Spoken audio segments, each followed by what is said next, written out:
श्री चैतन्य जय नित्यानंद जय द्वैत चंद्र जय गौर भक्त वृंदा।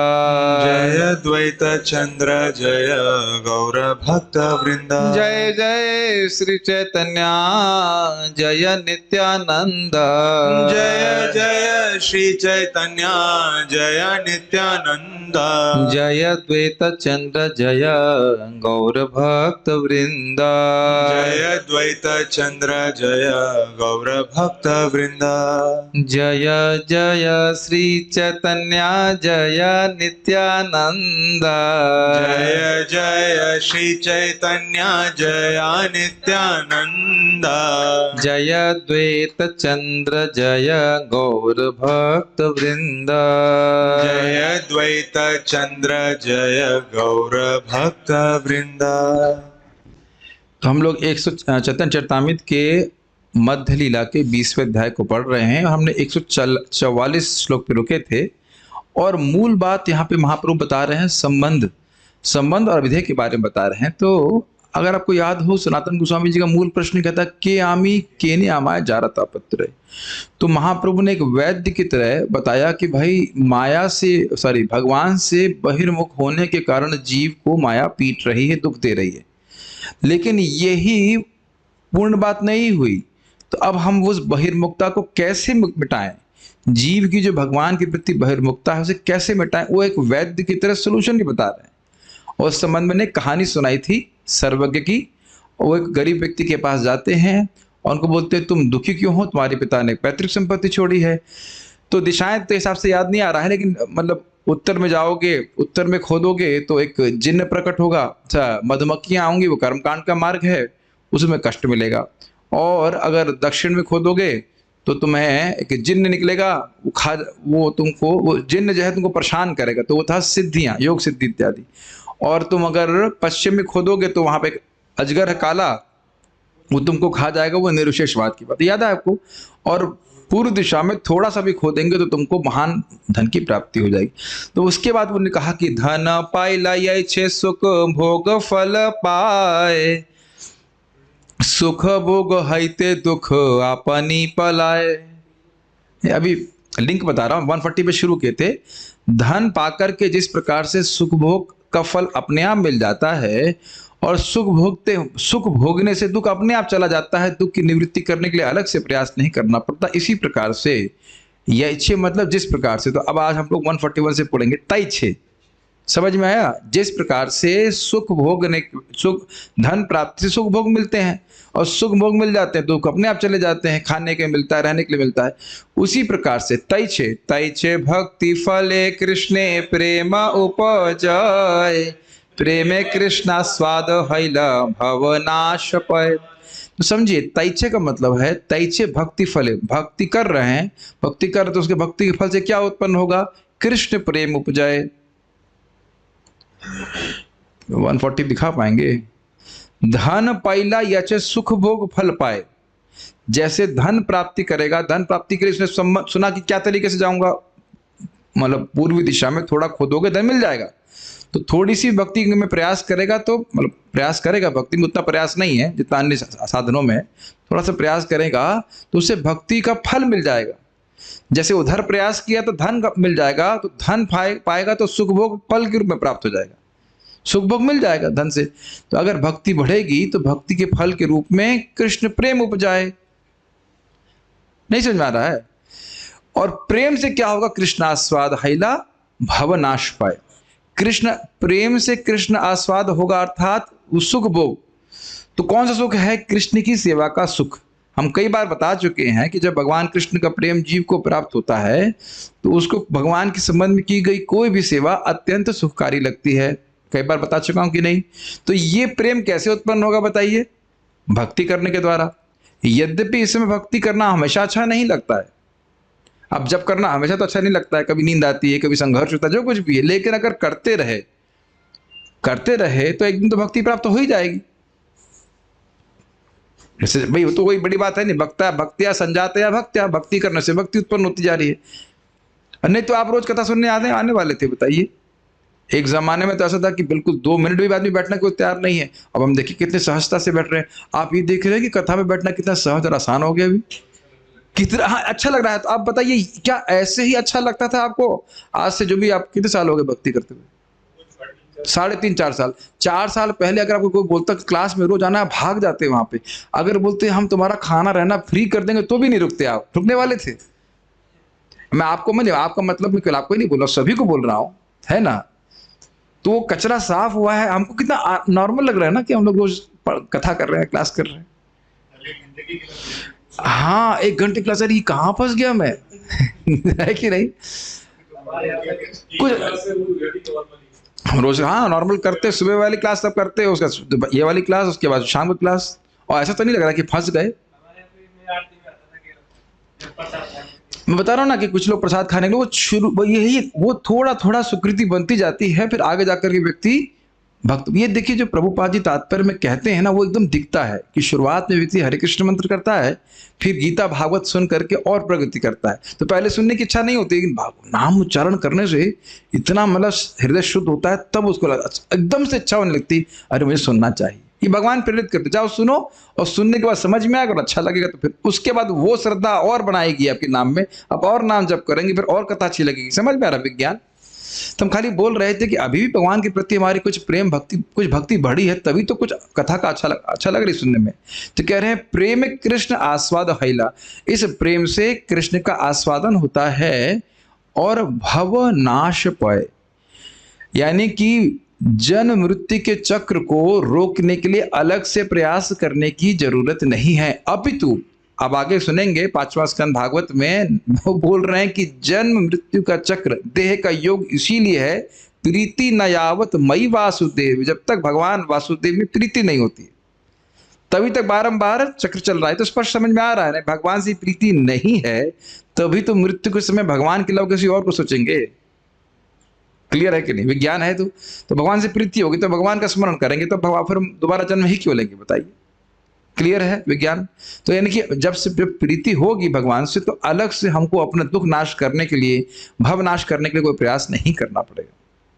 बहुत गुह्य बातें हैं जो महाप्रभु बता रहे हैं। उसको कई बार चक्रवर्ती बात उठाते हैं इस तरह से, अरे भाई भजन कर रहे हो, भक्ति मिलेगी, लेकिन मुक्ति का क्या?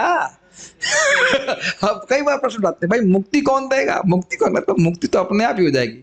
जैसे हमारे छोटू सिंह प्रभु, आप दिल्ली से वृंदावन आए कि नहीं? तो ये बताइए वृंदावन आने से पहले क्या नाम रखे हम? फरीदाबाद बहुत पहले छूट गया कि नहीं? ये महाराज बता रहे थे। उसी प्रकार से भक्ति प्राप्त हो तो बहुत आगे की बात है, मुक्ति तो बहुत पहले छूट जाती है। मुक्ति का स्टेशन तो बहुत पहले छूट जाता है। जारी आगे तीर्ण तुल्य चारी पुरुषार्थ, तो उधर लक्ष्य रखना चाहिए भक्ति का, और वो भक्ति सहज स्वरूप गत हमारा अधिकार है तो उसको प्राप्त कर लेंगे। भक्ति करते रहें बस। दारिद्र्य नाश भव क्षय प्रेमेर फल नाय, प्रेम सुख भोग मुख्य प्रयोजन है। दारिद्रता का नाश, यह भव का क्षय अर्थात जन्म मृत्यु का नाश, जन्म मृत्यु में आवृत्ति का नाश, ये प्रेम का फल नहीं है। प्रेम सुख भोग मुख्य प्रयोजन है, मतलब उस प्रेम के द्वारा भगवान की सेवा करके भगवान की सेवा के आनंद को प्राप्त करना, यह जीव का प्रयोजन है। आप कहेंगे अरे ये भोग है क्या? नहीं, भोग नहीं है, ये जीव की स्वरूपगत स्थिति है। क्योंकि हम लोग स्वरूप से ही सच्चिदानंदमय हैं, तो आनंद की इच्छा करना, सुख की इच्छा करना हमारे लिए नैसर्गिक है। जैसे मछली के लिए पानी में की इच्छा करना कोई आर्टिफिशियल है क्या? स्वाभाविक सी बात है, लेकिन वो गलत जगह ढूंढ रहे हैं। ठीक है, समझ में आ रहा है? देखिए प्रभुपाद क्या अनुवाद कर रहे हैं। भगवत प्रेम का लक्ष्य न तो भौतिक दृष्टि से धनी बनना है और न ही भव बंधन से मुक्त होना है। बेसिकली कहा जाए तो न तो भोग के लिए भक्ति की जानी चाहिए, न मोक्ष के लिए करनी चाहिए। वास्तव लक्ष्य तो भगवान की भक्ति में सेवा में स्थित होकर दिव्य आनंद भोगना है। इस संबंध में श्रील प्रभुपाद जी से किसी ने पूछा कि जीवन का लक्ष्य क्या है? बड़ा इंटरेस्टिंग उत्तर प्रभुपाद दिए। प्रभुपाद आंख बंद किए, बोले the purpose of life is to simply enjoy. जीवन का उद्देश्य है आनंद लेना। तो बात सही है, अगर आपको प्रेम प्राप्त हो जाए, अब कितना नाम में आनंद आएगा और कथा में आनंद आएगा उसकी तो हम लोग कल्पना भी नहीं कर सकते। इसीलिए तो आचार्य गण बारंबार कह रहे हैं भक्ति करो, क्योंकि एक तो बात है कि भक्ति में प्रगसर हो गए, अब चाहे कितने भी जन्म लगे आप शुद्ध होके ही कर, कृष्ण शुद्ध करके ही मानेंगे और हम होके ही मानेंगे, दोनों ही बातें। मुझे बहुत अच्छा भक्त भक्त बोल रहे थे कि मुझे तो भक्ति ही करना है जीवन में, बस भक्ति ही करना है। तो देखिए, भले ही वो नम्रता में सोच रहे होंगे हम तो बहुत पतित हैं ये, लेकिन संकल्प देखिए कितना सुंदर है कि भक्ति ही करना है और कुछ नहीं करना, भक्ति ही करना है। कितना उच्च संकल्प है देखिए। भले ही भक्त वो मेरे को नम्रता में बोल रहे हैं बहुत हीन है इत्यादि इत्यादि, लेकिन सोचिए क्या सभी का यही संकल्प है कि भक्ति ही करना है या भक्ति भी करना है। भी से ही में बहुत अंतर हो जाता है ना। भक्ति ही करना है, बस जीवन धारण करना और भक्ति ही करना है, ये बहुत चेतना की उच्चता को दिखा रहा है। नहीं तो ठीक है, भक्ति भी करना में बहुत सारे लोग, इसमें कोई दिक्कत नहीं, लेकिन that means there is no other aspiration except to do bhakti. तात्पर्य, भक्ति के परिणाम ना तो भौतिक लाभ हैं न ही भव बंधन से मुक्ति। अब आप ये लाइन जो प्रभुपाद जी की बड़ी ओपनिंग जबरदस्त लाइन है, क्योंकि देखिए प्राय लोग हम ही नहीं कह रहे आप लोग, लेकिन प्राय लोग भक्ति इसीलिए करते हैं, किसी भी देवता के करते कुछ करते हैं कुछ भौतिक लाभ प्राप्त करने के लिए, और नहीं तो कुछ किसी दुख की निवृत्ति के लिए। ये जगत में दुख है, लेकिन मुख्य आप कुछ विज्ञान समझ रहे इस बात को कि देखिए अगर हम भक्ति के लिए प्रयास कर रहे हैं तो हमारे दुख तो अपने आप ही हट जाएंगे, क्योंकि दुखों का मूल कारण ही भगवान से बहिर्मुखता है। समझ गए ना? तो इसलिए भक्ति का प्रयास करें, ये सब चीजें अपने आप ही सेटिंग हो जाएगी। देखिए मैं रिकॉर्डिंग हो रही, क्या बोले, हमारा खुद का कुछ इच्छाएं तो ऑब्वियसली भौतिक इच्छाएं हैं मेरी। मैंने कहा अभी कुछ लक्ष्मी मेरे पास है, मैं घी लेके आऊंगा और चावल में घी डाल के खाऊंगा। वो घी ऑफर्ड है भगवान को, लेकिन जब वाकई घी डाल के खाया तो भगवान ने वो कंसेप्शन ही समाप्त कर दिया है। इसमें कोई विशेष सुख तो है नहीं। जो माइंड इमेजिन कर रहा था कि बढ़िया बिलोना घी डाल करके खाएंगे बड़ा सुख मिलेगा, मैं सही बता रहा हूं भगवान ने एक इंक्लिनेशन ही समाप्त कर दिया है। इंक्लिनेशन समाप्त कर दिया। सुबह बस वही छोला चावल खा लिया, उसके बाद तो शाम तक याद ना खाने की, उसके बाद शाम को थोड़ा कुछ खा लिया। इसमें मेरा कोई गुण नहीं बता रहा हूं मैं। आज से 5 साल पहले ऐसा मैं नहीं सोचता, पहले वो डालता कहते वाह खुशबू आ रही है, ये आ रहा है। भक्त समझ रहे हैं, आपको कुछ वैराग्य के लिए भी प्रयास करने की जरूरत नहीं। आप जप करते रहिए, भगवान का प्रसाद खाते रहिए, कथा सुनते रहिए, वो अपने आप ही विरक्ति हो जाएगी। आपको दिखेगा कि हमको उससे कोई विशेष सुख नहीं प्राप्त हो रहा है। और आप देखिए कि जब भागवत डिस्कशन होता है, कृष्ण कथा करते हैं, कितना मन सुख हो जाता है। एटलीस्ट मैं अपनी बात तो कर रहा हूं, सो सेटिस्फाइंग इज इट नॉट? एकदम दिखने लगता है कि कौन सा सुख कहां पे प्राप्त हो रहा है, किस प्रकार से। तो मैं खाली सब बातें बोल रहा था कि भक्ति को लक्ष्य करके व्यक्ति करे, बाकी सारे गौण फल अपने आप उसमें इंक्लूडेड हैं, ये कहने की बात है। भक्ति का लक्ष्य तो भगवान की प्रेममय सेवा में निरंतर स्थित रहकर उस सेवा का आध्यात्मिक आनंद उठाना है। एक बहुत छोटी सी बात समझिएगा, लगातार सेवा हम भावस्तर पे ही कर पाएंगे, इंटेंसिटी बढ़ती जाएगी, क्योंकि देखिए थोड़ी भोग इच्छा रहेगी तो हो सकता है कुछ बहुत हमेशा सेवा ना कर पाए। लेकिन एक हमारे लाभकारी चीज ये है कि सेवाओं के प्रारूप चेंज कर लीजिए, सेवा में लगे रहिए। जैसे मान लो जप किया, अब जप करने में बहुत रुचि नहीं, चलो 16 माला किया, आप कहा चलो आप कल सुबह देखेंगे माला को, तो भगवान के वैष्णव की सेवा कर सकते हैं, भगवान को प्रणाम कर सकते हैं, कीर्तन में जा सकते हैं, कथा में बैठ सकते हैं। तो कहीं सेवा से अलग हैं? सेवा से अलग नहीं है, सेवा का प्रारूप चेंज होता जा रहा है। कभी शरीर से भक्ति कर रहे हैं, कभी प्रसाद खाना भी भक्ति है। तो अलग अलग प्रकार से भगवान की भक्ति में नियोजित रहे, अगर ऐसा जीवन हम जी सकें तो बहुत खुश रहेंगे। समझ रहे हैं? और आप देख रहे हैं जब से हम लोग इस प्रकार से शुरू किए, मॉर्निंग प्रोग्राम हुआ, उसके बाद प्रसाद पाओ, उसका फिर क्लास कर लो, उसका थोड़ा सा गायत्री वायत्री का फिर रेस्ट करो, फिर फिर तैयारी करो, उसका फिर क्लास करो, पूरा दिन ऐसे निकल जाता है और बड़ी प्रसन्नता में निकल जाता है कि नहीं? और ये होप इसीलिए मतलब ऑपरेशन कैसे करके इसमें डाल देना चाहिए कि भक्त संग के बिना हो नहीं सकता। नहीं अभी मैं क्लास बंद करता हूँ, देखता हूँ कितने घंटे, 1 घंटा पढ़ के दिखा दीजिए मुझे, तुरंत मतलब स्मार्टफोन में क्या मैसेज आया है, टेलीग्राम, ये वो है ना। हम लोग बहुत डिस्ट्रैक्टेड है कलयुग में, नहीं हो पाएगा हमसे। आराम नहीं होते तो अभी बंद करके देखते हैं, आप कर लीजिए, या हम जब क्लास बंद कर लेते हैं उसके बाद देखिए कितने लोग पढ़ते हैं। बिल्कुल नहीं, फोन खुलेगा भी नहीं। मैं खाली बोल रहा हूं कि भगवान की सेवा में अगर लगे रहेंगे तो आनंद उठाएंगे, लेकिन बद्धजीव जिस स्थिति में है वो तभी लग पाएगा जब भक्तों का संग हो, नहीं तो होने वाला नहीं है। जब कोई मनुष्य पूर्ण पुरुषोत्तम भगवान को भूल जाता है तो वह दरिद्र कहलाता है। वाह! दरिद्र क्यों बोल रहे हैं पता है? क्योंकि उसे भगवान की सेवा का सुख नहीं मिल रहा है। बहुत सुंदर बात महाराज साहब ने बोल रहे थे, भक्ति पुरुषोत्तम महाराज। देखो भाई, ये तीन प्रकार के ताप दुख दे रहे हैं, ये कोई दुख नहीं है। मूल दुख ये है कि सेवा का सुख नहीं मिल रहा है। कुछ क्लिक कर रहा है? कोई व्यक्ति बहुत धनी परिवार का हो तो गरीब हो जा रहा है, तो वो तो चलो गरीबी का जो दुख है सो है, लेकिन वो धन छूट गया, ये बहुत बड़ा दुख है। कुछ समझ पा रहे हैं एनालॉजी से? तो एक नाम में कितना सुख है, जो आचार नित्य मुक्त जीवन को सब अनुभव हो रहा है, तो वो तो नहीं मिल रहा नाम को, और प्लस दुख और प्राप्त हो रहे। बड़ी स्थिति खराब है। उसे भौतिक संसार की इस दुखद स्थिति को स्वतः समाप्त करने के लिए ऐसे दरिद्र जीवन को समाप्त करना होगा। जब वह कृष्ण की सेवा का आस्वादन कर लेता है तो वह स्वतः भौतिक भोग से छुटकारा पा लेता है। ये समझा रहा था मैं ना। अब भक्ति करेंगे अपने आप आपको भौतिक भोग जो है एकदम विरक्त लगने लगे। कल ही एक भक्त बता रहे थे कि बड़े ही मतलब ग्रॉस इंद्रिय तृप्ति से आकर्षित हैं। मैं उनको 2-3 श्लोक भेजे। हमने कहा आप प्रयास कीजिए कि उन भोगों को त्यागें, ये भी हम प्रयास करते हैं, लेकिन भक्ति मत छोड़िए। जप करते रहिए, भागवत पढ़ते रहिए। ऐसा कोई भोग की वृत्ति नहीं जो भक्ति नष्ट न कर दे। कोई व्यक्ति, हाँ मैंने समझ रहा हूं कि जानवरों को आधा काट करके सुख अनुभव कर रहा हो, अम्बरकारी 1 साल में ही तुरंत ही मुक्त हो गया इस भावना से।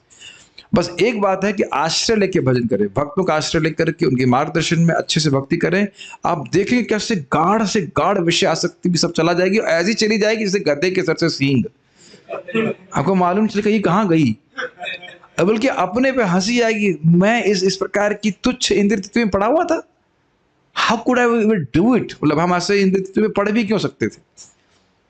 आप लोग देखते होंगे, जैसे मैं वाली कहीं बैठा हूँ, कहीं कोई पिक्चर चल रही हो, कुछ ऐसे कभी तो होता नहीं है, कहीं कदाचित अस्पताल में कभी जाना पड़े देखे, तब लगता है क्या ये मूर्ख बना रहे हैं। तो वैसा उस प्रकार से हम पहले तो नहीं देखते थे, तो हाँ कितना प्रेम कर रही है इससे, ये सोचते थे ना कितना रोमांटिक पिक्चर है ये, वो एकदम इल्यूजन गायब हो गया।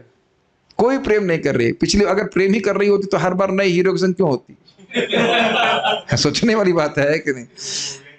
एकदम बोर, हद, बिल्कुल बोर। आप देख रहे हैं, ये मैं मजाक के लिए नहीं बोला। अभी महाराज का प्रवचन में सुन रहा था, कह रहे भक्ति कर रहा है, यदि भोग में भी गिर जाएगा तो उसको हे लगेगा ये क्या है, खचरा है एकदम। ये दिखा रहा है कि हृदय से अविद्या नष्ट हो रही है। बहुत सुंदर प्रवचन मैं भेजा हूं अभी, प्लीज आप सुनिएगा उसको, बहुत अच्छा, अपना प्रसन्न हो जाएंगे। भक्ति के सूक्ष्म विद्या विज्ञान को समझ ली। तो समझ रहे हैं भाई, अभी जैसे हम लोग खाना खा के आए तो बड़े सहज रूप से बैठे हैं कि नहीं? तो खाना खा लिया तो भूख अपने आप शांत हो जा रही है। ऐश्वर्य के लिए उसे अलग से प्रयास नहीं करना पड़ता। ऐश्वर्य तो शुद्ध भक्त के पास अपने आप आता है। याद आ रहा है नारद जी क्या बताए थे? पहले भगवान का ज्ञान, फिर उनके ऐश्वर्य, और फिर उनका प्रेम भक्ति प्राप्त हुई। तो क्रम से अपने आप ही मिलता है, अलग से कुछ प्रयास करने की जरूरत नहीं। यद्यपि भक्त ऐसे भौतिक सुख की कामना नहीं करता। देखिए हम तो यहाँ पे देख रहे हैं, हमारे सामने ही जो भक्त आए थे, आप सभी लोग देखो आपके अंदर कुछ विशेष गुण नहीं होते जा रहे। आप सोच सकते थे कभी ऐसा मृदंग आप बजाएंगे?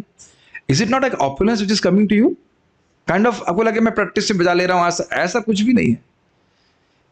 अभी हमारे और भक्त लोग जो साधना कर रहे हैं आराम से एक जगह बैठ करके, क्या ये कोई ऐश्वर्य नहीं है कलयुग में? 3:30 बजे उठकर नाम जाप करना, भागवत समझ लेना, ये बहुत बड़ा ऐश्वर्य नहीं है, ये तो कहूँगा सबसे बड़ा ऐश्वर्य है। भागवत समझ में आ रही है।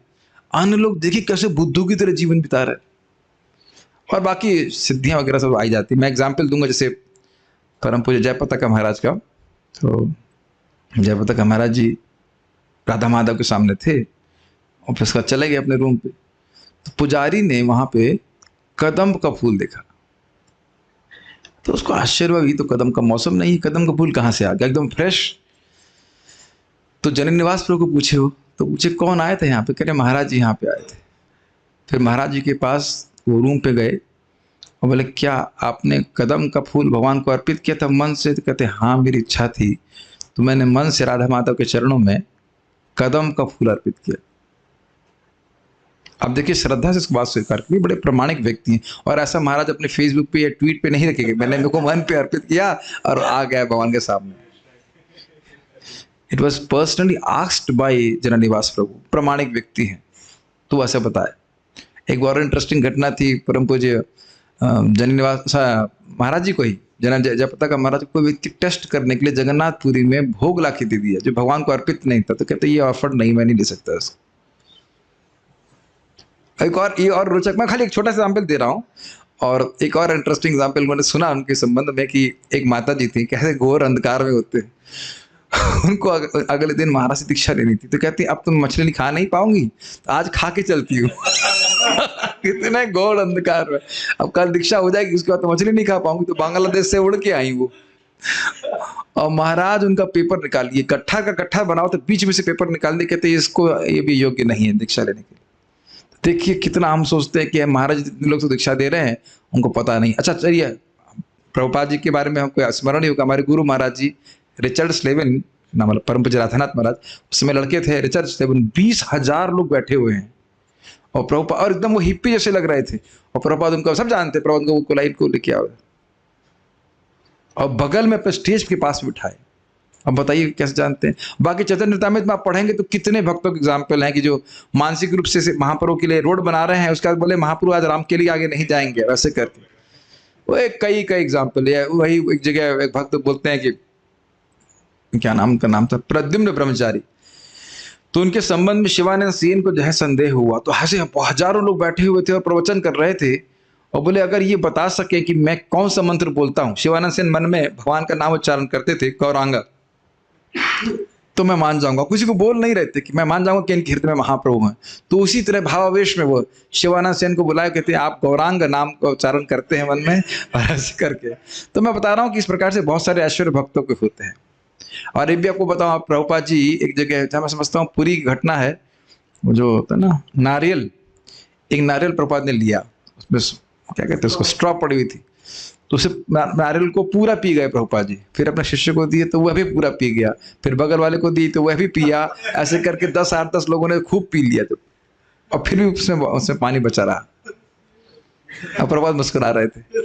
ऐसे जगदानंद पंडित जी, अच्छा क्षमा कीजिएगा, जगन्नाथ दास बाबा जी महाराज, वो मायापुर में थे और डंडी से कुछ जमीन में मारने लगे, तो ये क्या हो रहा है, कह रहे इधर राधा कुंड नहीं, यहाँ मैंने सुना है, ना मदन मोहन नहीं, अरे राधा दामोदर की बात कर रहे थे, जो भी भगवान हो, उनके मंदिर में तुलसी के पेड़ को एक बकरी खाने आई थी, उसको भगा रहा हूँ। और नोट किया गया और मालूम चला कि हाँ उस दिन उस तारीख को उस समय एक बकरी आकर के तुलसी खा रही थी। तो देखिए वैष्णव हैं जो वह प्रकट नहीं करते हैं, लेकिन सारे इस प्रकार के ऐश्वर्य आते हैं। तो इन सब चीजों के लिए भक्त लोग प्रयास नहीं करते, तो भगवान का प्रेम प्राप्त करने के लिए करते हैं। इधर प्रयास में फंस गए तो प्रेम प्राप्ति में टाइम लग जाएगा। तो सारी उदाहरण बता रहा हूँ कि भक्त लोग उसमें क्या रुचि दिखाना, ऐश्वर्य प्रस्तुत करने में, लेकिन आ जाता है ऐश्वर्य। वेद शास्त्र कहे संबंध अभिदेय प्रयोजन, कृष्ण कृष्ण भक्ति प्रेम तीन महाधन। फिर से बोली, बड़ा सुंदर श्लोक है। वेद शास्त्र कहे संबंध अभिदेय प्रयोजन, कृष्ण कृष्ण भक्ति प्रेम तीन महाधन। मैं भी विचार कर रहा हूँ और कोई ऐश्वर्य आए नहीं कि जुआ ऐश्वर्य प्राप्त हो गया, एक ही जगह बैठ करके कहाँ कहाँ प्रवचन कर सकते हैं, ये भी भगवान की अपॉलेंस ही है। तो वेद शास्त्र क्या कहते हैं, 3 ही बात कहते हैं। संबंध, जीव का संबंध भगवान से क्या है, अभिदेय उस संबंध को कैसे जागृत कर सकते हैं, और प्रयोजन भगवान का प्रेम। इन तीनों तत्वों को हम सुनते चलेंगे सनातन शिक्षा में। कृष्ण, कृष्ण भक्ति और कृष्ण प्रेम, ये 3 महाधन है। ठीक है, इसका अनुवाद प्रभुपाद जी का पढ़ेंगे। प्रभुपाद अनुवाद किस तरह से रख रहे हैं। वैदिक ग्रंथों में कृष्ण आकर्षण के केंद्र बिंदु हैं और उनकी सेवा करना हमारा कर्म है। हमारे जीवन का चरम लक्ष्य कृष्ण प्रेम प्राप्त करना वही है। अतएव कृष्ण, कृष्ण की सेवा तथा कृष्ण प्रेम, ये जीवन के 3 महाधन है। तो ठीक है, एकदम स्पष्ट समझ में आ रहा है कि धन प्राप्त करके सारे दुखों की निवृत्ति हो जाएगी। तो जब तक प्रेम प्राप्त नहीं हो जाता है, सांस लेना मतलब चैन से नहीं बैठना, भक्ति करते रहना, निरंतर करते रहना। वेदादि सकल शास्त्रे कृष्ण मुख्य संबंध, तारे ज्ञान अनुषंगे जाए माया बंध। वेदादि जितने सकल शास्त्र हैं, मतलब सभी शास्त्र हैं, उसमें कृष्ण ही मुख्य संबंध है, मतलब कृष्ण से संबंध, कृष्ण का वर्णन किया गया है। तार ज्ञाने, भगवान कृष्ण से जब संबंध हो जाता है तो आनुषंगिक, आनुषंगिक मतलब अनुषंगिक फल के रूप में, साइड बेनिफिट के रूप में, जाए माया बंध, माया का बंधन नष्ट हो जाता है। अब एक प्रश्न आ सकता है कि अगर कृष्ण ही सारे वेदों के द्वारा इंगित हैं, वेद सारे कृष्ण की ओर ही बोल रहे हैं, तो विभिन्न पुराणों में विभिन्न देवताओं के पूजा का वर्णन क्यों है? तो उसको यहाँ पे बोल रहे हैं। मेरे पीछे बोलिएगा, बहुत सुंदर श्लोक है ये, वैसे ही है जैसे 1.1.1 व्यामोहाय चराचरस्य जगतस् ते पुराणागमा व्यामोहाय चराचरस्य जगतस्ते पुराणागमस् ताम तामेव हि देवतां परमिकां जल्पन्तु कल्पावधि। ताम तामेव हि देवतां परमिकां जल्पन्तु कल्पावधि। सिद्धान्ते पुनरेक एव भगवान् विष्णु समस्तागमा। सिद्धान्ते पुनरेक एव भगवान् विष्णु समस्तागमा।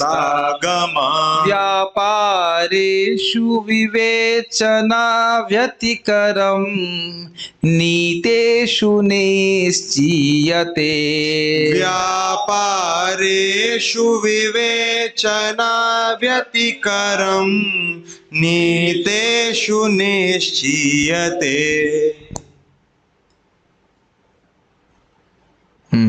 श्लोक देखिए, व्यामोहाय चराचरस्य जगतस्, चर और अचर जीवों में बहुत अच्छे प्रकार से मोह को उत्पन्न करने के लिए ते पुराण आगमस, उन पुराणों में, और आगम मतलब वैदिक शास्त्रों में, ताम ताम एव हि देवताम परमिकाम, उन देवताओं को परम देवता कहा गया है। किसी पुराण में कह रहे हैं इंद्र श्रेष्ठ है, किसी में कहेंगे शिव जी श्रेष्ठ हैं। और आपने सुना भी होगा, अरे ये पुराण तो ये कह रहा है, वो तो पुराण तो वो कह रहा है, हम किसको श्रेष्ठ माने?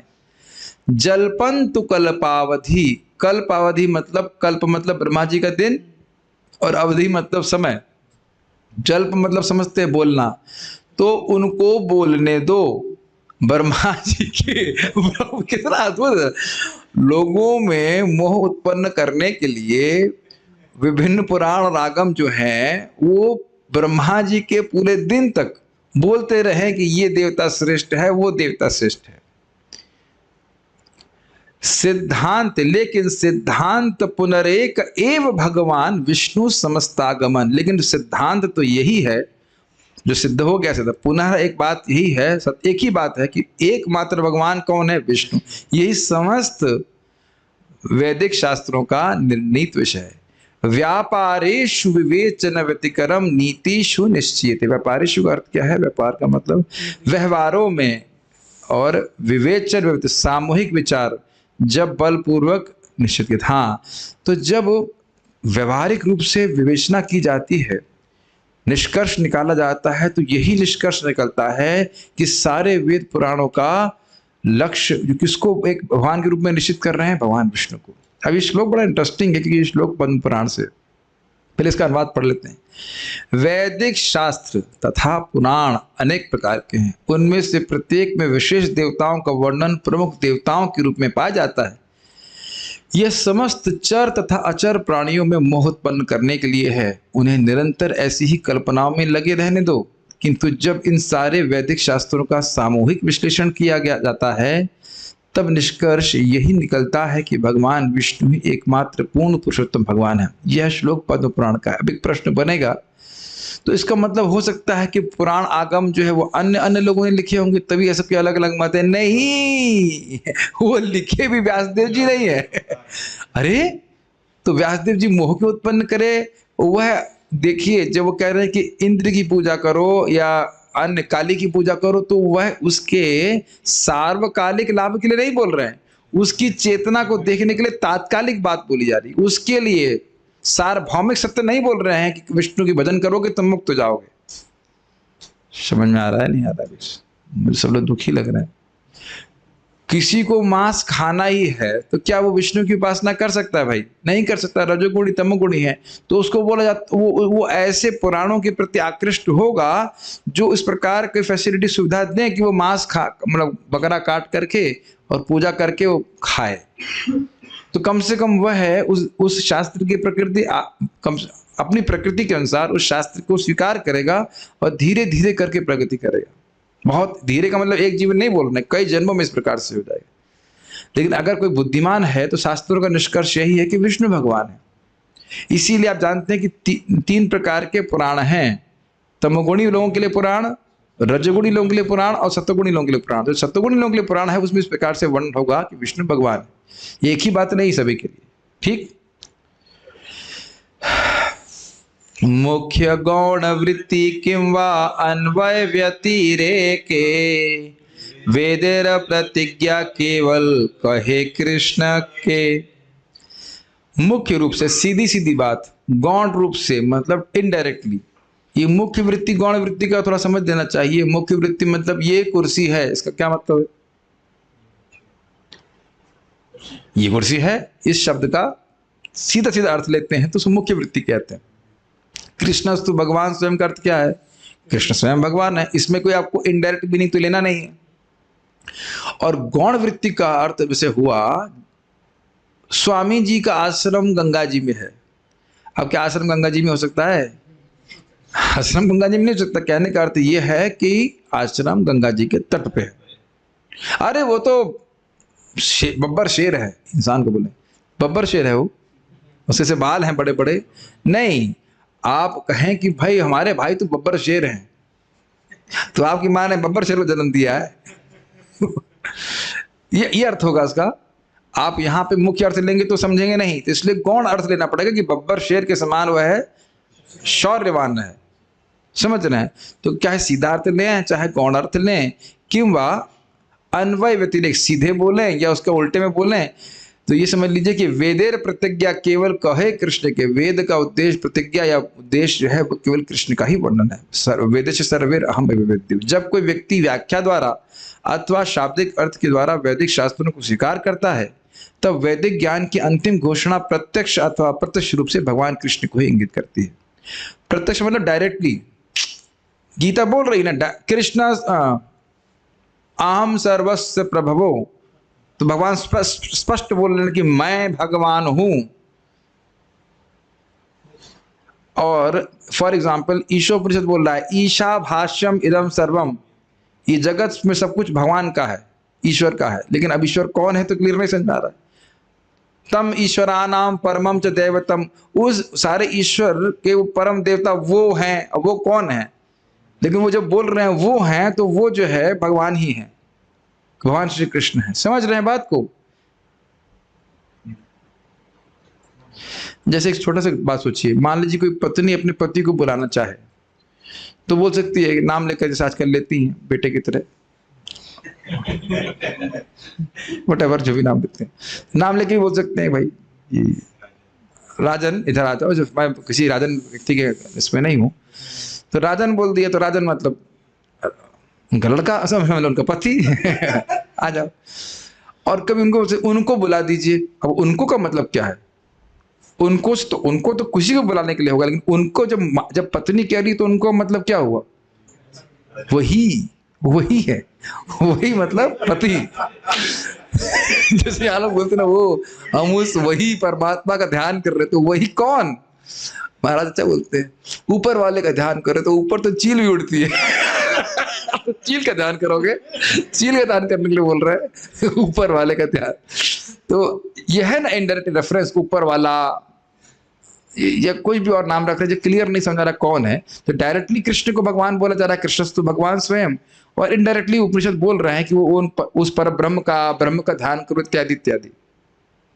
गीता में भी भगवान इस प्रकार से बोलते हैं कि ब्रह्म की प्राप्ति करता है, तो कहीं भगवान ये भी बोलते हैं मेरी भी प्राप्ति करता है। तो दोनों तरह से जो भी है शास्त्र भगवान को ही इंगित कर रहे हैं, ठीक है, अप्रत्यक्ष और अप्रत्यक्ष रूप से। ये भगवान का ही शब्द है भागवत का, किम विधत्ते किम आचष्टे किम नूद्या विकल्पयेत हितस्या हृदयम लोके नान्यो मदवेद कश्चना मां विधत्ते विधत्ते मां विकल्प्या पोह्यते ह्यम एतावान् सर्वे वेदार्थ शब्द आस्थाय माभिधाम माया मत्रम अनुनुद्यांते प्रतिषिध्य प्रसीदति। तो ये भगवान का शब्द है कि जो कुछ भी है सारे वेद भगवान कृष्ण की ओर ही लेने वाले हैं।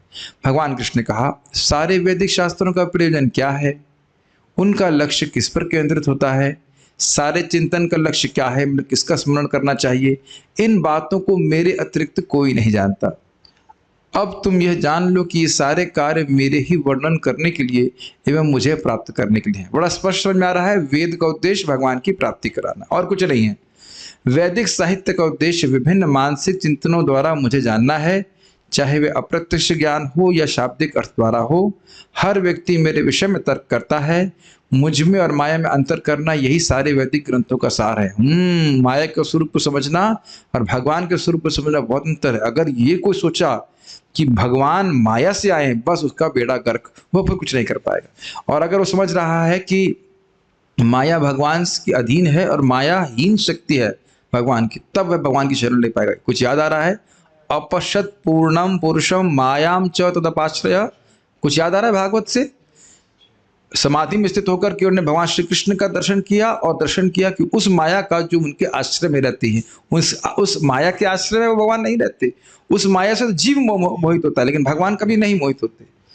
मनुष्य माया पर विचार करने पर मुझे समझ पाता है, इस तरह वह वेदों के विषय में तर्क करने से मुक्त हो जाता है और अंतिम निष्कर्ष के रूप में वह मेरे पास आता है और तब तुष्ट होता है। वैसे कंक्लूजन ये है कि जो समझ गया कि कृष्ण भगवान हैं और मैं उनका नित्यदास हूँ, मुझे उनकी सेवा करनी है प्रेममय रूप से, मन निस्वार्थ भाव से, तो वो सारे वेद के कंक्लूजन को समझ गया। नहीं समझ में आया?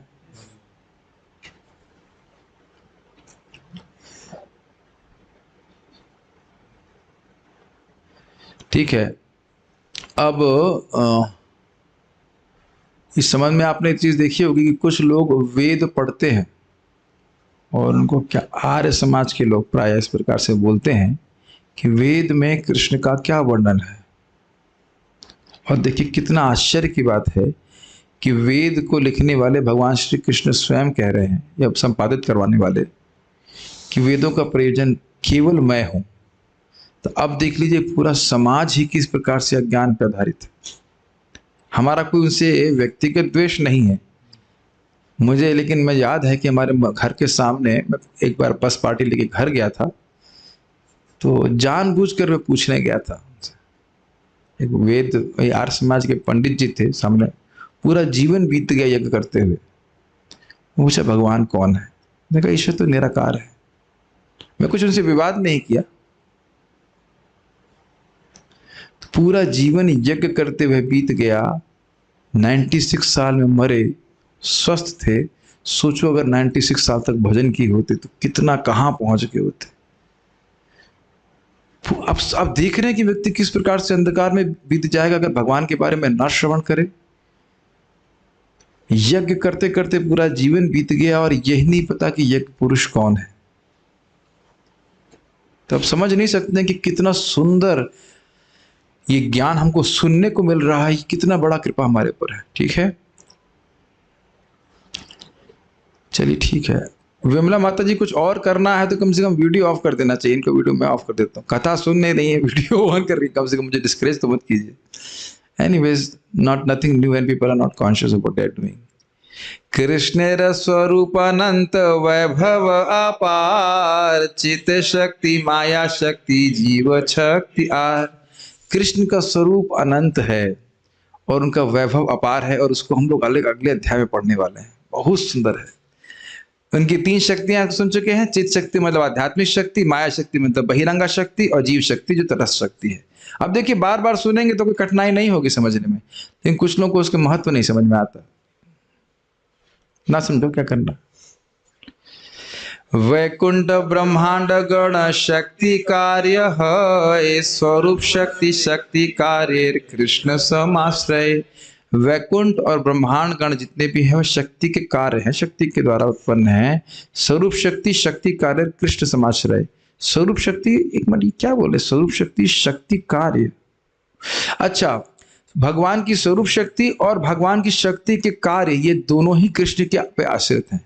देखिए, भौतिक तथा आध्यात्मिक जगत, आध्यात्मिक दोनों ही जगत कृष्ण की क्रमशः बहिरंगा तथा अंतरंगा शक्तियों के रूपांतर हैं। ये समझ में आ रहा है? मैं समझाने का प्रयास करता हूं। देखिए, आध्यात्मिक जगत जो है वह शुद्ध सत्व का प्रकटीकरण है, समझ रहे हैं? और जो भौतिक जगत है वह 3 गुणों का प्रकटीकरण। आपको याद है संधिनी शक्ति? तो संधिनी शक्ति का सार है शुद्ध सत्व, और उसी शुद्ध सत्व के द्वारा भगवान के जितने पार्षद हैं वो और पूरा वैकुंठ जगत प्रकट होता है। प्रकट होता है इसलिए बोल रहे हैं, नहीं तो वो नित्य विद्यमान है। और इसीलिए प्रभात कह रहे हैं कि अंतरंग शक्तियों का रूपांतर है आध्यात्मिक जगत, और बहिरंग का रूपांतर है भौतिक जगत, जिसमें रजगुण तमगुण सतगुण के मिश्रण से ही सारी वस्तुएं उत्पन्न हुई। कुछ कठिनाई जी? और ये सभी शक्तियां और सारे जगत भगवान कृष्ण के चरणों में आश्रित हैं, उन्हीं का वही सबके आधार है। इसी को वह भागवत से कोट कर रहे हैं। मेरा एक निवेदन है, एडिटर साहब हैं कि नहीं यहाँ पे, कि एडिटर साहब ये देखिए कि श्लोक जो है वो सीधे दिखने चाहिए, श्लोक बीच में से कटने नहीं चाहिए। अब मुझे पता है कि मैं ही सेवक हूँ, मुझे सारी सेवा करनी पड़ेगी, क्योंकि दिस इज नॉट गुड। ये कैसे दिख रहा है? अब देखिए, श्लोक बीच में दिख रहा है, मेरे पास एडिटर साहब है नहीं, कोई बात नहीं, तो हम हाँ ओके हैं जी जी, ठीक है, थैंक यू जी। तो आपने आधा श्लोक इधर दिखाया, आधा श्लोक उधर दिखाया, तो थोड़ा ठीक नहीं लग रहा है, थोड़ा सा ध्यान दीजिएगा। दशमे दशमम लक्ष्यम आश्रिताश्रय विग्रहम श्री कृष्णाख्यम परम धामम जगत धाम नमामि तत्। ये श्रीधर स्वामी जी की टीका से है। हाँ, भावार्थ टीका 10.1.1 उससे है। दशमम लक्ष्यम आश्रिताश्रय विग्रहम। तो कह रहे हैं इस 10वें स्कंद में 10वें लक्ष्य मतलब भागवत के 10 विषय हैं, उसमें 10वां लक्ष्य है, 10वां जो विषय है वह है आश्रित तत्व। आश्रित आश्रय विग्रह, आश्रित तत्व का वर्णन किया गया है, जिसकी आश्रय सब कुछ है। क्या है वो? श्री कृष्ण आख्यम परम धाम, जो कृष्ण के रूप में, कृष्ण के नाम में विख्यात हैं। परम धाम वह सभी के आश्रय हैं। जगत धाम जगत के भी आश्रय हैं, उनको मैं नमस्कार करता हूँ। श्रीमद् भागवतम का 10वां स्कंद 10वें लक्ष्य पूर्ण पुरुषोत्तम भगवान को बतलाने वाला है, जो समस्त शरणागतों के आश्रय। आश्रित आश्रय वे श्री कृष्ण नाम से विख्यात हैं और समस्त ब्रह्मांडों के परम स्रोत हैं। मैं उन्हें सादर नमस्कार करता हूं। ये क्लियर समझ में आ गया? तो यहाँ पे क्यों कोट किया गया है? अभी बोला गया कि भगवान सभी शक्तियों के, आध्यात्मिक जगत के, भौतिक जगत के आश्रय हैं, तो उसी को वह प्रमाणित कर रहे श्रीधर स्वामी से। आप देख रहे हैं कितनी सुंदर शैली है, कुछ भी प्यार है उसको शास्त्र से कोट कर रहे हैं। यह उदाहरण श्रीमद् भागवत पर लिखी गई श्रीधर स्वामी की टीका भावार्थ दीपिका से है। श्रीमद् भागवत के 10वें स्कंद में आश्रय तत्व श्री कृष्ण का वर्णन है, मतलब जो सभी के आश्रय हैं। तत्व 2 प्रकार के हैं, आश्रय तत्व तथा आश्रित तत्व। ये समझ में आ रहा है? आश्रय तत्व जो आश्रय दे रहा है, और आश्रित जो आश्रय ले रहा है। आश्रय तत्व वस्तु विधेय परक ऑब्जेक्टिव है, और आश्रित तत्व उद्देश्य परक सब्जेक्टिव है। ऑब्जेक्टिव सब्जेक्टिव, विषय ऑब्जेक्ट और सब्जेक्ट। चूंकि भगवान कृष्ण के चरण कमल सारे भक्तों के आश्रय हैं, अतः श्री कृष्ण परम धाम कहलाते हैं। परम धाम मतलब जहां से आश्रय व्यक्ति को प्राप्त हो, उसके परे कोई धाम नहीं है, अर्थात उससे परे कुछ वस्तु नहीं है। भगवत गीता में कहा गया है परम ब्रह्म परम धामम पवित्रम परमम भवान। हर वस्तु कृष्ण के चरण कमलों पर आश्रित है, तो उससे परे कोई सत्ता है नहीं। और हम कई बार सुन चुके हैं परम सत्य मतलब जिनकी सत्ता पे सभी की सत्ता आश्रित हो और उनकी सत्ता किसी की सत्ता पर आश्रित नहीं हो, ये बात बोले, इसीलिए परम धाम कहा जा रहा है। श्रीमद् भागवत में कहा गया है समाश्रिता ये पद पल्लव प्लवम महत्पदम पुण्य यशो मुरारे। संपूर्ण महत उसके बाद नहीं है उसके बाद श्लोक नहीं है। भवाम बुद्धि वत्स पदम पदम पदम पदम परम पदम पदम पदम पदम यद विपदाम न तेषा। बहुत सुंदर श्लोक है। खाली ये कहना चाहते हैं कि संपूर्ण महतत्व श्री कृष्ण के चरण कमलों के तले है। सब महतत्व समझ रहे हैं, जहां पूरी सृष्टि हो रही, पूरी सृष्टि, समग्र ब्रह्मांडों की सृष्टि भगवान के चरण कमलों में, तो आपके लिए भी तो स्पेस है। तो कहेंगे प्रभु जी हम तो फिर पहले ही चरण कमलों में है हाँ है, लेकिन महतत्व से घिरे हुए, डायरेक्ट पहुंचना है चरण कमल में। क्योंकि हर वस्तु कृष्ण के संरक्षण में है, इसलिए श्री कृष्ण आश्रित तत्व कहलाते हैं, मतलब वही सभी के आधार हैं। अन्य सारी वस्तुएं आश्रित तत्व हैं। यह भौतिक सृष्टि भी आश्रित तत्व कहलाती है। कुछ समझ में नहीं आ रहा होगा। देखिए जैसे हम लोग कहाँ बैठे हैं, पृथ्वी पर बैठे हैं। अब ये बताइए कि पृथ्वी के अपने आप में स्वतंत्र है? पृथ्वी भी आप देख रहे हैं सूर्य के इर्द गिर्द घूम रही है, लेकिन वो किसकी शक्ति पे घूम रही है? गामावश्या च भूतानि धारयामहम ओजसः। जितने भी ग्रह हैं उसमें भगवान अपनी ओजस शक्ति के द्वारा प्रवेश कर रहे हैं, तभी वह अपनी स्थिति में बने हुए।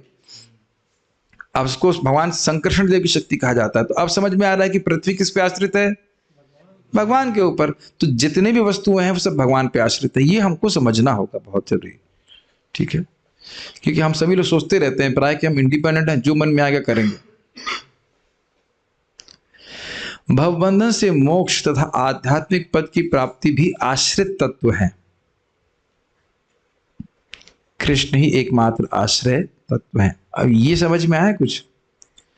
भगवान का आश्रय लिए बिना कोई व्यक्ति भवबंधन से मुक्त नहीं हो सकता। तपन्ति तापै पतन्ति पर्वतात् यजन्ति यागै वदन्ति वादै।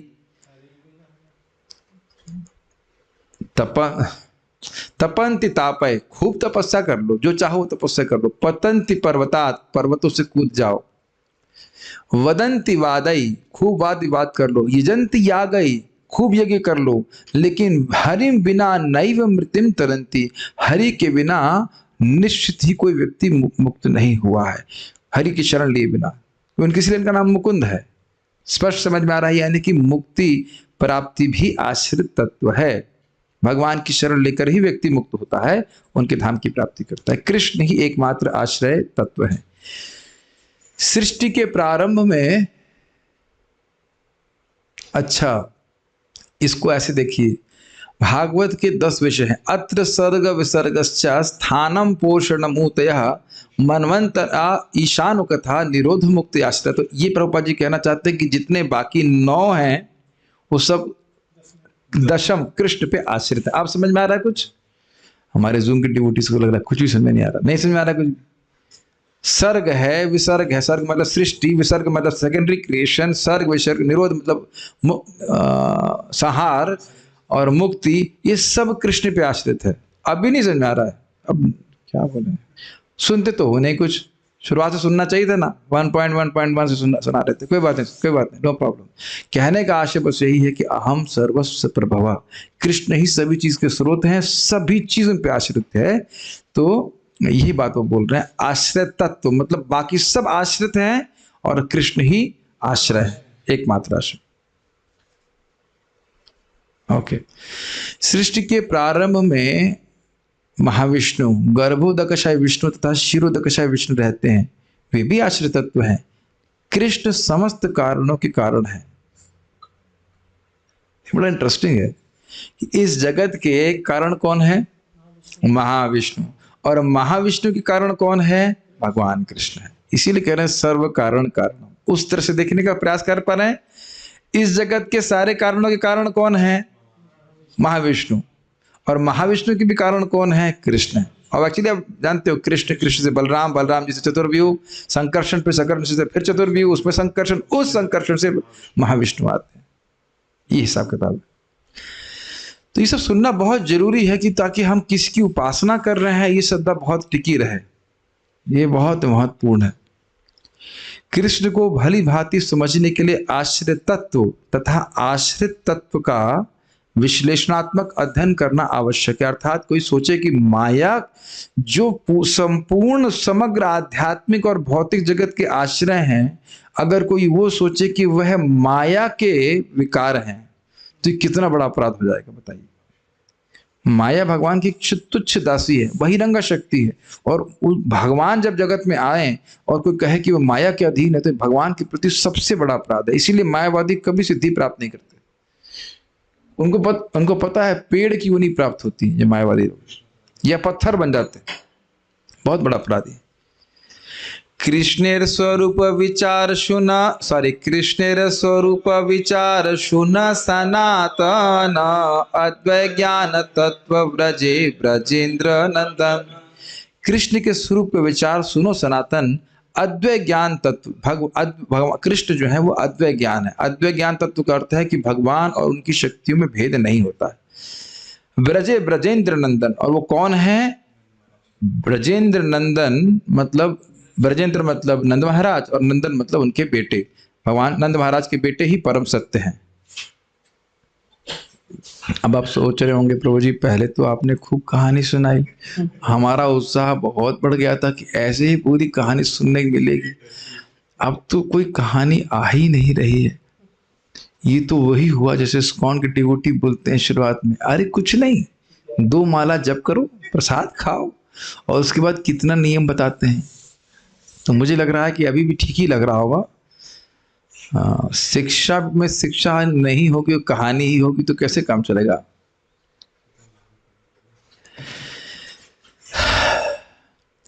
सर्व आदि सर्व अंशी किशोर शेखर चिदानंद देह सर्व आश्रय सर्वेश्वर।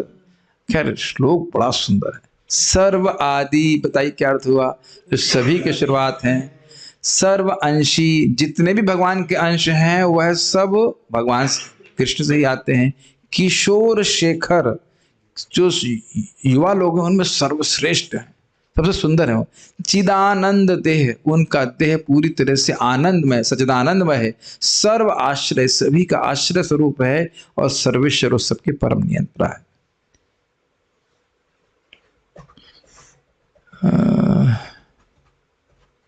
ठीक है, इसको आप पढ़ लीजिएगा, इजीली समझ में आने कोई कठिन चीज नहीं है। इसको पुष्ट कर रहे हैं।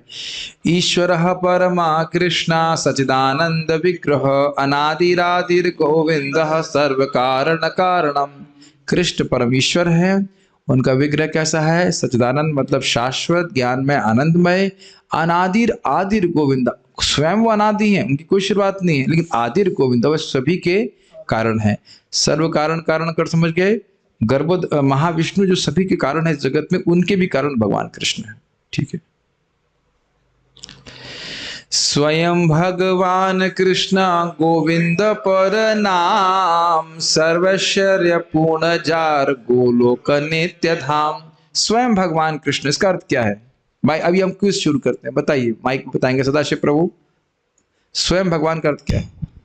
प्रभु जी स्वयं भगवान का अर्थ ये होगा कि उनके मतलब कोई स्तोत्र नहीं है, और स्वयं पूरे स्रोत क्या होता है? मतलब उनका कोई कारण नहीं है। स्रोत मतलब होता है कुछ पूजा कहते हैं, प्रेयर्स होती हैं। कोई स्रोत मतलब सुनना होता है। स्रोत हाँ ठीक। और आदि उनका कोई कारण नहीं है। स्वयं भगवान का और कोई बताएंगे यहाँ पे? स्वयं भगवान को मतलब कि उनकी सत्ता किसी की सत्ता पर निर्भर, यही सुनना चाह रहा था। अन्य भगवत स्वरूप भी हैं, महाविष्णु हैं, गर्भोदक विष्णु, लेकिन वो स्वयं भगवान को क्यों नहीं कह रहे हैं? क्योंकि उनकी सत्ता भी भगवान कृष्ण पे आश्रित है। तो स्वयं भगवान का अर्थ है कि उनकी भगवत्ता किसी अन्य भगवत स्वरूप पे निर्भर नहीं करती। क्योंकि देखिए भगवान शब्द नारद जी में भी आता है। भगवान नारद, भगवान शिव, अस्यानुभावम वेद, भगवान साक्षात भगवान कपिला, ऐसे करके बहुत सारी बातें आए। तो हमने पहले सुन चुके साक्षात ईश्वर स्वयं, बात यहीं पे स्वयं भगवान, इनके परोक्ष को ईश्वर अब नहीं है। कृष्ण गोविंद परनाम, परनाम का मतलब क्या हुआ? अच्छा, परनाम, स्वयं भगवान कृष्ण है और उनका दूसरा नाम गोविंद है। सर्व ऐश्वर्य पूर्ण, वो सारे षड ऐश्वर्यों से पूर्ण है। हमको याद नहीं रखेंगे, हम तो कभी 6 ऐश्वर्य याद नहीं रख पाए तो हमारा ऐश्वर्य है, इसलिए हम बड़ी दुख लगता है, छोड़ दे रहे उसको। लेकिन जार गोलोक नित्य धाम, जो नित्य ही गोलोक में विद्यमान रहते हैं। अब फिर उसको प्रमाण दे रहे हैं, एते चांशः कला पुंसः कृष्णस्तु भगवान स्वयं इंद्रारि व्याकुलम लोकम मृडयन्ति युगे युगे।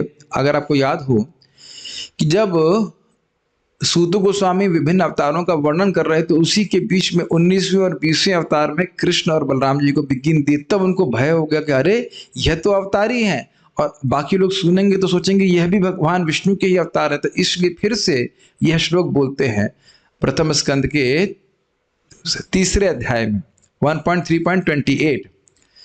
तो कह रहे हैं कि जब सारे अवतारों का वर्णन किया, एते एते च, एते मतलब जिन अवतारों का मैंने वर्णन किया, और च मतलब जिनको नहीं कहा। एते च अंशः कलह पुंसा, पुंसा अर्थात गर्भोदकशाय विष्णु। ये जितने भी अवतार, एते सर्वे, ये जितने भी अवतार हैं और जिनका नाम रखा हूं मैं और जिनका नाम मैं नहीं रखा हूं, वो सभी अंश हैं या कला हैं किसके? पुंसा अर्थात गर्भोदकशाय विष्णु के। कृष्णस्तु भगवान स्वयं, लेकिन तू मतलब बट, लेकिन कृष्ण तो स्वयं भगवान है, क्योंकि कृष्ण का वर्णन भी अवतार के रूप में हुआ, तो इसलिए बट कहने का मतलब है कि कृष्ण को पुंसा अर्थात गर्भोदकशाय विष्णु का कला ये अंश ना समझो, वह तो स्वयं भगवान है, अर्थात उनकी भगवत्ता किसी पर निर्भर नहीं करती। तो क्यों आते हैं वो? कह रहे इंद्रारि व्याकुलम लोकम, इंद्र के अरि, इंद्र के शत्रुओं से जब लोकांतर व्याकुल हो जाते हैं, परेशान हो जाते हैं, तो मृडयंती, उनको सुखी करने के लिए युग युग में भगवान श्री कृष्ण अवतरित होते हैं। क्लियर? ये अन्य अवतार भी करते हैं, लेकिन भगवान उस तरह से भी करते हैं, इसलिए उनको भगवान को भी अवतार कहा जा रहा है। इसकी व्याख्या पहले कर चुके हैं। ज्ञान योग भक्ति तीन साधनिरवशे ब्रह्म आत्मा भगवान त्रिवध प्रकाशित। अच्छा, आप लोगों ने ये नहीं सोचा कि इतना कृष्ण के बारे में वर्णन किया क्यों जा रहा है? क्योंकि बोला गया था कृष्ण, कृष्ण भक्ति प्रेम 3 महाधन। तो कृष्ण का वर्णन हो गया, अब कृष्ण भक्ति का वर्णन हो रहा है। क्लियर समझ में आ रहा है? देखिए, इस प्रकार से समझते हैं तो चैतन्य चरितामृत में रुचि होती है, तो ये कुछ लिंक नहीं समझ में आ रहा है कि क्या बात हो रही है। अभी आप लोगों ने पढ़ा ना, कृष्ण कृष्ण भक्ति प्रेम 3 महाधन, तो कृष्ण के बारे में वर्णन सुने, अब उसके बाद कृष्ण भक्ति के बारे में सुन रहे हैं। ज्ञान योग भक्ति 3 साधनिरवशे ब्रह्म आत्मा भगवान त्रिविध प्रकाशे।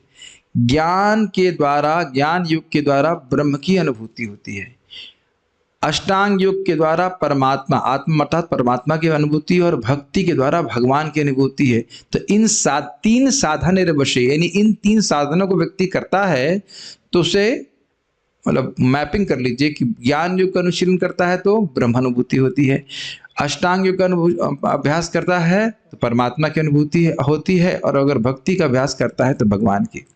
अच्छा, हम लोग पढ़ चुके हैं तो थोड़ा सा रिवाइज कराऊंगा कि ज्ञान योग से क्या है? ब्रह्मानुभूति होती है निर्विशेष रूप से, परमात्मा में विशेष रूप से होती है, परमात्मा की हृदय में, लेकिन बाहर नहीं, केवल हृदय में परमात्मा दिखता है।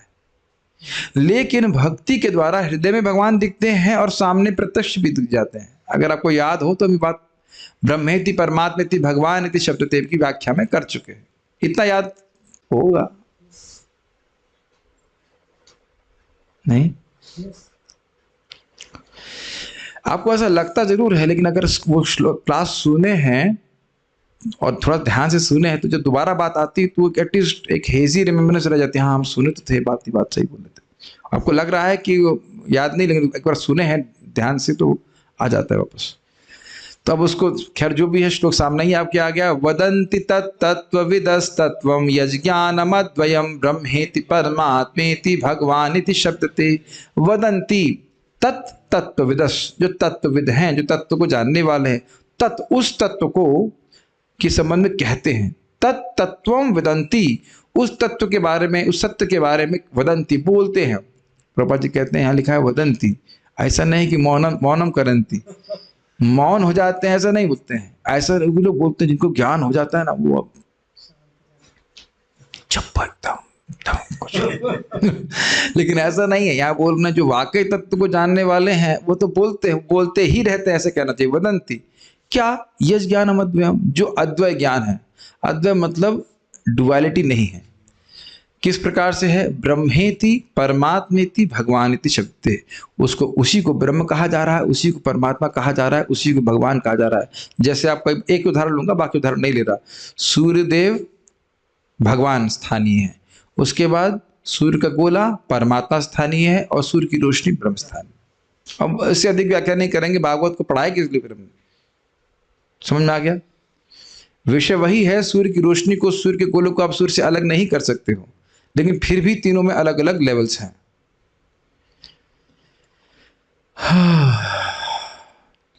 ब्रह्म अंग कांति तार निर्विषय प्रकाशे, सूर्य ये न चर्म चक्षे ज्योतिर्मय भासे। बच गए आप लोग, यहाँ व्याख्या है तो इसलिए बच गए। जो लोग वहां क्लास मिस किए थे वहां सीख लीजिए। ब्रह्म अंग कांति तार, ब्रह्म ज्योति तार अर्थात उन भगवान श्री कृष्ण की अंग कांति है, निर्विशेष प्रकाश है, लेकिन इसका कोई स्वरूप नहीं है। ये ना सूर्य जेना चर्म चक्ष ज्योतिर्मय भाषा, जिस प्रकार से चर्म चक्षुओं से सूर्य ज्योतिर्मय दिखता है, ज्योति समान दिखता है। सूर्य देव तो नहीं दिख पा रहे हो, ये बता रहे। ठीक है। यस्य प्रभा प्रभवतो जगदंड कोटि, कोटिश्वशेष वसुधादि विभूति भिन्नम, तद ब्रह्म निष्कलमनंतमशेष भूतम, गोविंदमादि पुरुषम तमहं भजामि। यस्य प्रभा प्रभवत जगदंड कोटि, यस्य प्रभा, जिनकी प्रभा अर्थात ब्रह्मज्योति से, प्रभवतः जगदंड कोटि, अनेक अनेक ब्रह्मांड प्रकट होते हैं।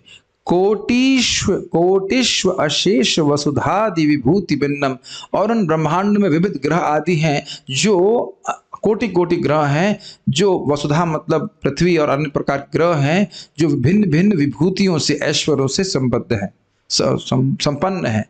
स्वर्ग में अलग प्रकार के ऐश्वर्य है, जैसे यहाँ पे अलग प्रकार के ऐश्वर्य है। नहीं समझ आ रहा? तद ब्रह्म, उसको ब्रह्म कहते हैं। निष्कलम, निष्कल का अर्थ था अनंत, नहीं, निष्कल का अर्थ है अंशों से रहित। निष्कल का अर्थ है मतलब उसमें कोई डिफरेंशिएशन नहीं। जैसे आप देख रहे हैं यहाँ पे विविधताएं हैं, तो यहाँ कह रहे हैं कि उसमें कोई विविधता नहीं है, एक रस है। और अनंतम, वह अनंत है। अशेष भूतम, अशेष भूतम का अर्थ क्या बता रहे हैं प्रभुपाद? पूर्ण है, कंप्लीट है। वह उन गोविंद की मैं पूजा करता हूं, भजन करता हूं, जिनकी प्रभा ये ब्रह्म ज्योति है।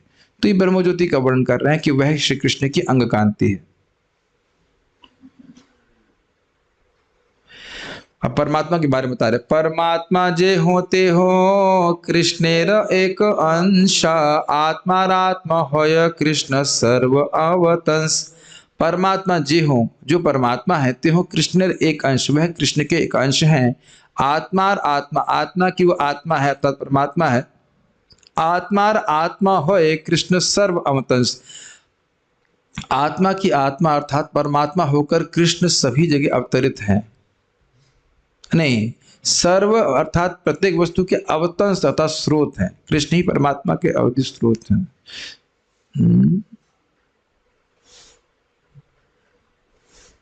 अच्छा, ठीक है। आत्मार आत्मा होय कृष्ण सर्व अवतंस को हम बोल रहे हैं कि परमात्मा के भी, परमात्मा जो सभी आत्माओं के आत्मा है, उनके स्रोत भी भगवान श्री कृष्ण है। ठीक है, ये होता है। कृष्णमेनम अवेहि ना, कृष्णमेनम अवेहि त्वामात्मानम अखिलात्मनाम, जगद्धीताय सोप्यत्र देहि वा भाति मायया। तुम कृष्ण को समस्त आत्माओं के आदि आत्मा जानो परमात्मा के रूप में। वे अपनी अहेतु की कृपावश संपूर्ण ब्रह्मांड के लाभ हेतु सामान्य मानव के रूप में प्रकट हुए हैं। उन्होंने अपनी अतरंग शक्ति के बल पर ही ऐसा किया। यह श्लोक क्यों बोला जा रहा है बताओ? ये समझाने के लिए कि कृष्ण ही परमात्मा है, कृष्ण प्रताप परमात्मा का स्रोत है। ठीक है, इसका अनुवाद पढ़ो। इसका अनुवाद समझने के लिए 14 चैप्टर पढ़ना पड़ेगा।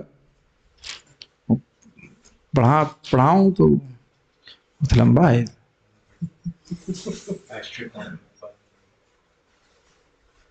पढ़ा देना चाहिए, नहीं तो कुछ समझ नहीं पाएंगे फिर।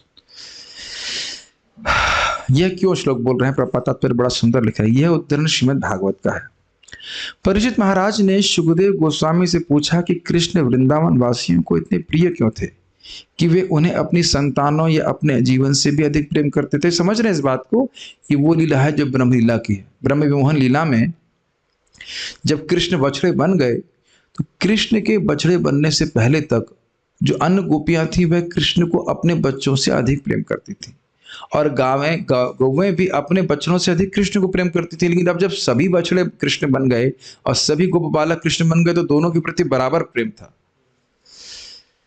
तो उस समय सुखदेव गोस्वामी ने उत्तर दिया कि हर भौतिक देह धारण करने वाले, तो वही प्रश्न था कि इतना प्रेम क्यों करते थे कृष्ण से। तो उस समय सुखदेव गोस्वामी ने उत्तर दिया कि हर भौतिक देह धारण करने वाले जीव को अपना आत्मा अत्यंत प्रिय होता है, लेकिन वह आत्मा कृष्ण का अंश है, इसलिए कृष्ण प्रत्येक जीव को अत्यंत प्रिय है। अब ये थोड़ा समझ में नहीं आया ना, इसको समझाने का प्रयास करता हूं। देखिए, इस जगत में आप किसी से प्रेम करते हो? बिल्कुल करते हैं जी। कब तक करते हैं? जब तक वो जीवित रहता है। तो जीवित रहने का मतलब क्या है? जब तक उसमें आत्मा रहती है। तो आप किससे प्रेम करते हैं? शरीर से कर रहे हैं कि प्रेम से सॉरी आत्मा से कर? भले शरीर के माध्यम से कर रहे हैं, कर आत्मा से ही रहे हैं। तो आत्मा से क्यों कर रहे हैं? क्योंकि आत्मा कृष्ण का अंश है, इसलिए आकर्षक है, इसलिए आत्मा से प्रेम कर रहे हैं। तो सोचिए कृष्ण से कितना प्रेम करेंगे। समझ में आया? ऊपर से गया, यही बात है। जब कृष्ण का एक अंश इतना आकर्षक है, इतना अच्छा लग रहा है, तो फिर कृष्ण कितने आकर्षक लगेंगे।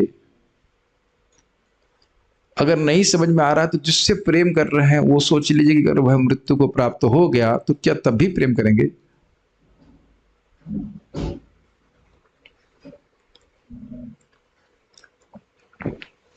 तो प्रेम का मुख्य कारण क्या है? आत्मा। तो आत्मा कृष्ण का अंश है। जब आत्मा से इतना प्रेम कर रहा है तो फिर कृष्ण से प्रेम करना तो और भी स्वाभाविक है। ये बात, हर जीव को अपना शरीर अत्यंत प्रिय है और वह सभी प्रकार से शरीर की रक्षा करना चाहता है, क्योंकि शरीर के भीतर आत्मा निवास करता है। जैसे जो पिता अपने बेटे का बहुत ध्यान रखता है, जब पिता शरीर छोड़ देता है वही बेटा अग्नि में झोंक रहा है और कोई कंप्लेन नहीं होती। काफी इंटरेस्टिंग है। काफी इंटरेस्टिंग है ना। कितना मेडिटेट करें तो व्यक्ति किस प्रकार से इन संबंधों की, क्या कह सकते हैं, अवास्तविकता को समझ पाएगा। जिनके लिए हम इतना मर रहे हैं, जब हम मर जाएंगे तो कहेंगे जल्द ले जाओ उनको। ये नहीं बोल रहे रख लो ले जाओ। कोई रोता है ऐसे बोलते कि रख लो। मैंने तो भाई कभी सुना नहीं, ये नहीं रख लो ऐसा कोई नहीं बोलता। हाँ जाओ ले जाओ सब इसी प्रकार से ले जाओ बोलते। ये तो कृष्ण है जो मृत्यु के बाद बोलते आओ मेरे धाम में तो वापस नहीं जाना पड़ेगा। केवल कृष्ण से बोलते, बाकी तो मरने के बाद सब बाहर ही कर देते। खैर इंटरेस्टिंग है। आत्मा तथा शरीर में घनिष्ठ संबंध होने के ही कारण शरीर इतना महत्वपूर्ण तथा हर एक को प्रिय है। इसी तरह आत्मा कृष्ण का अंश होने के कारण सारे जीवों को अत्यंत प्रिय है। ठीक है। दुर्भाग्यवश आत्मा अपनी वैधानिक स्थिति भूल जाता है और सोचता है कि मैं केवल शरीर हूं। इस प्रकार आत्मा प्रकृति के विधि विधानों में आ जाता है। जब जीव अपनी बुद्धि से कृष्ण के प्रति अपने आकर्षण को पुनः जागृत करता है तब वह समझ लेता है कि वह शरीर नहीं अपितु कृष्ण का अंश है। यानी जितनी मात्रा में भक्ति करके समझ लीजिए प्रेम जागृत हो रहा है, उतनी मात्रा में हमको समझ में आता जाएगा कि हम शरीर नहीं है। भगवान से अब देखो ना, इस समय भगवान से कोई ममता का अनुभव नहीं हो रहा कि कृष्ण मेरे हैं या मैं उनका हूं। गलत तो नहीं कह रहे। और जैसे जैसे ये ममता अच्छा, इसका उसके विपरीत में क्या है, मैं इस जगत का हूं, जगत की वस्तु व्यक्ति मेरे हैं। Can you understand that mamata can not be obliterated? ममता को हम समाप्त नहीं कर सकते। अब ममता भौतिक जगत में फंसी हुई है अविद्या के कारण, तो भगवान से कुछ भी नहीं लगता। और जब भगवान की तरफ ममता बढ़ने लग जाएगी तो जो वास्तविक ममता है तो जगत से निरासक्त हो जाएगी, इसका मैं हूं ही नहीं यहाँ का। You can not imagine how liberating this concept is. हम यहाँ के नहीं हैं और हम किसी के नहीं हैं। ये कितना मुक्त करने वाला विचार है। और ये विचार नहीं है, ये वास्तविकता है। मैं इससे पहले आगे जाऊं, हमारे जूम ड्यूटीज को भी पूछना चाहता हूं, कम से कम हाँ ना कर कुछ समझ में आ रहा है कुछ? जिन जिन कार्यों में अभी आप फंसे हो उसके पीछे ममता ही तो है ना, कि मेरे पापा क्या बोलेंगे इस जन्म के। आप उसके आगे बस मैं ये फिल इन द ब्लैंक्स करने लगा। इस जन्म के पापा क्या बोलेंगे, इस जन्म की मम्मी क्या बोलेंगी, इस जन्म का समाज क्या बोलेंगे, तो वहीं से ममता कम होना शुरू हो जाएगा। क्योंकि हमारा पिछला जन्म बहुत पुराना समय नहीं था।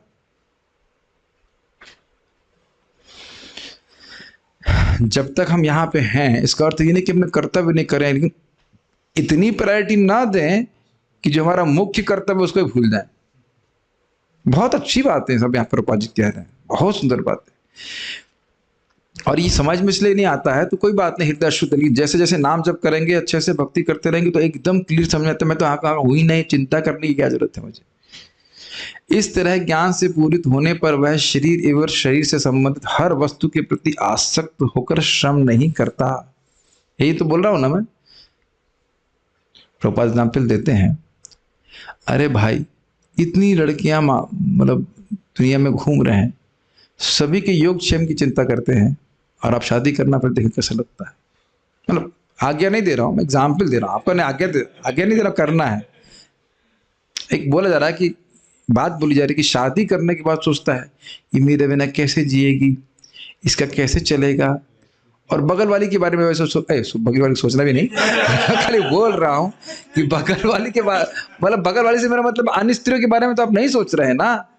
जो 2 बच्चे पैदा होंगे उसी के बारे में सोचता रहता है ना, पूरा जिंदगी कैसे चलेगा, कैसे पढ़ेंगे ये, और बगल बगल का फेल होता हो मरता हो, उसे कोई मतलब नहीं है। अब ये ममता ही तो है ना।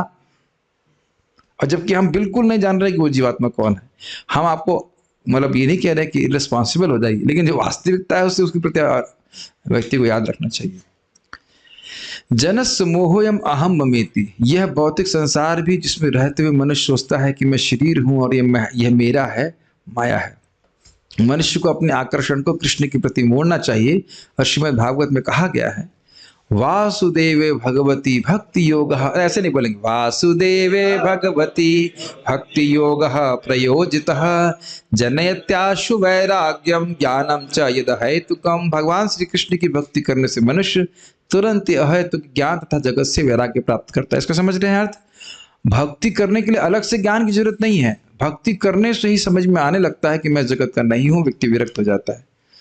तो ये सब बातें क्यों बोल रहे हैं प्रभुपाद जी? समझाने के लिए कि कृष्ण ही सभी जीवों के आत्मा है, इसी कारण से कृष्ण ही सर्वप्रिय हैं। तो मेन बात वही पुष्ट करने के लिए कि परमात्मा कोई और नहीं, कृष्ण ही है।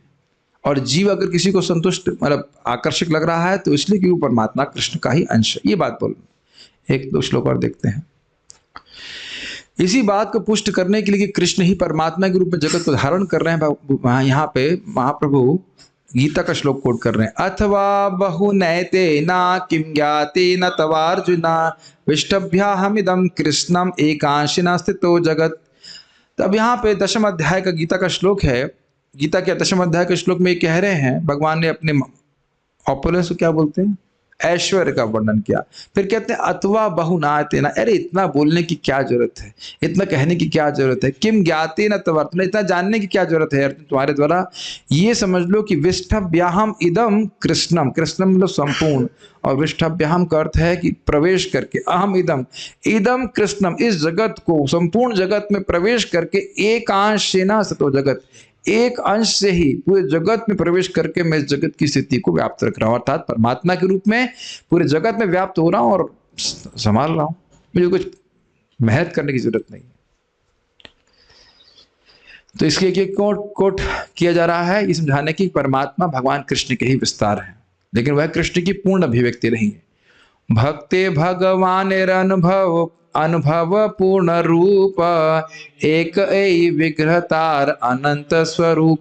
भक्ति के द्वारा भगवान अनुभव पूर्ण रूप, भगवान का अनुभव पूर्ण रूप से होता है, जो षड ऐश्वर्य पूर्ण है, जो अपने भक्तों से प्रेम करते हैं, बहुत सुंदर हैं, इत्यादि इत्यादि, ये सब अनुभव भक्ति के द्वारा होता है, वह ज्ञान और योग के द्वारा नहीं होता है।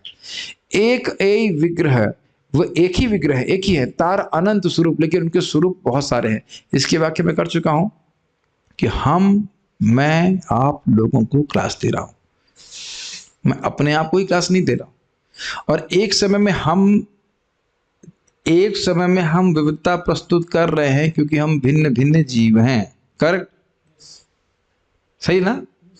लेकिन भगवान एक ही समय में विभिन्न अनंत स्वरूपों में अपने आप को विस्तार कर लेते हैं, यद्यपि वो एक ही व्यक्ति। प्रभु जी ऐसे समझ में नहीं आ रहा, और कठिन चीजें आप एकदम एंड में बोल रहे हैं। यस, नहीं समझ में आ रहा, छोटों से समझ में आ रहा है। मैं और आप अलग अलग हैं कि नहीं? ये हम सब लोग एक ही हैं, ऐसा एक तो नहीं है ना। ऐसा नहीं कि मैं ही अपने आप को विस्तारित करके क्लास दे रहा हूँ और विजय प्रभु कह रहा है ये क्या है, मुझे समझ में नहीं आ रहा है। ऐसा कैसे हो सकता है? हम एक ही व्यक्ति तो नहीं है। आप में और मुझ में कोई अंतर नहीं लग रहा है आपको? आप कहाँ और मैं यहाँ है कि नहीं? हम दोनों भगवान के अंश हैं, हम ऐसा कोई कंपेयर नहीं कर रहे हैं, बट खाली बोल रहे हैं कि यहाँ पे सबकी बुद्धि का लेवल अलग है, किसी की भक्ति का लेवल अलग है, सबका अलग अलग हिसाब किताब है। लेकिन अमेजिंग है कि भगवान, मैं कल भी एग्जाम्पल दे चुका हूँ, भगवान एक ही समय में अपने आप को विस्तारित करते हैं और एक ही समय में अलग अलग रूप प्रस्तुत कर देते हैं। अचिंत्य शक्ति है भगवान की। अरे हम इसको आज नहीं पढ़ाएंगे, बस अब ये बहुत लंबा विषय है। वैसे तो आप लोगों को कठिन नहीं लगेगा, क्योंकि इसको हम लोग 1.3.22 पढ़ा चुके हैं। इसको पढ़ाने के लिए मुझे भी शक्ति चाहिए और आप लोगों के पास शक्ति बची रहनी चाहिए। अब तो थके थके लग रहे हैं सब लोग, कोई कहानी या स्टोरी नहीं सुनाई, ठीक है? तो स्टोरी मम्मी से सुन लेना जाकर। हम यहाँ रुकते हैं। श्री चैतन्य चरितामृत की